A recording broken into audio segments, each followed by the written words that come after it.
I mean, I can remember situations with mushrooms where I hadn't taken it for a long time and I fall into confusion, and it usually revolves around, am I doing the right thing? Whatever the right thing is. So then I'll take mushrooms and wait until properly so, and then put this question, am I doing the right thing? And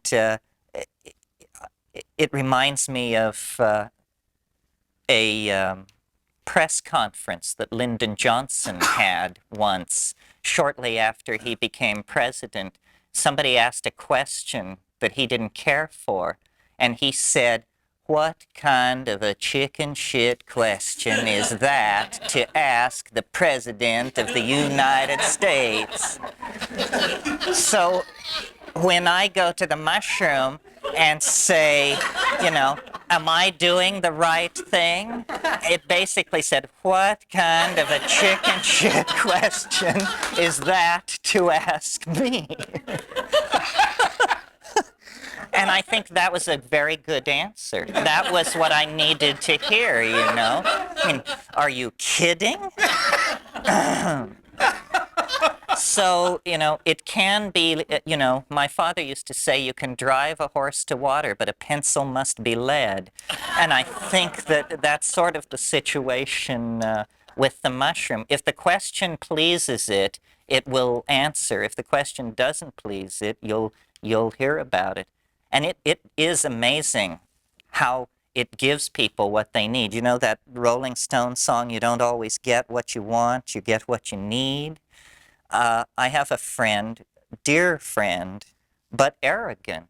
No doubt about it. This guy is arrogant. He definitely thinks he has the truth by the throat in most situations. And he won't take mushrooms because it gives him such a hard time. You know? I mean, and it says, you know, you're arrogant. You want to know what we do to arrogant people? So for God's sake, lift it off me. So a certain amount of humility. It's a relationship, like to a crusty Zen master or something like that. And it is really like another entity because you cannot predict the answers. I mean, I remember a dialogue that I had with the mushroom early on where I said, what are you doing on this planet? And it said, you're a mushroom, you live cheap. And so he said, huh. He said, listen, this neighborhood was not so bad till the monkeys moved in. To you, it may look like a mess. To me, it was paradise. The mushroom is very, very weird. I'll tell one more story, then I'll try and get off stories.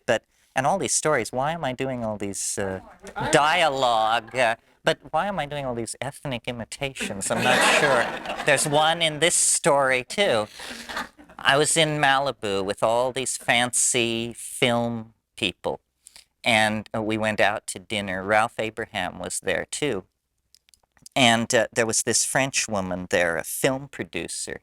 And she was seated next to me at dinner. And before dinner, we had been talking about the mushroom, or I had been introduced to her as the mushroom man and this and that.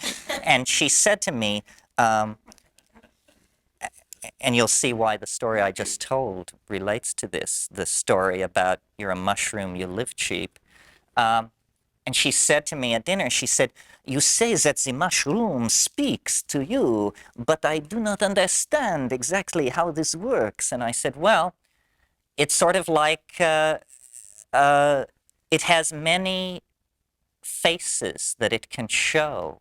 Like sometimes it's like the role that Rod Steiger played in The Pawnbroker. And at that precise instant, Steiger shows up at the table to shake hands with everybody and slap a few backs, and then he just drifts off into the recesses of this restaurant. And Ralph Abraham, who was sitting across the table from me watching this whole thing and had heard what I said to this woman, reached across the table to me and said, "You see, the mushroom is showing us that it can touch us anywhere, anytime." Strange stories. Synchronicity.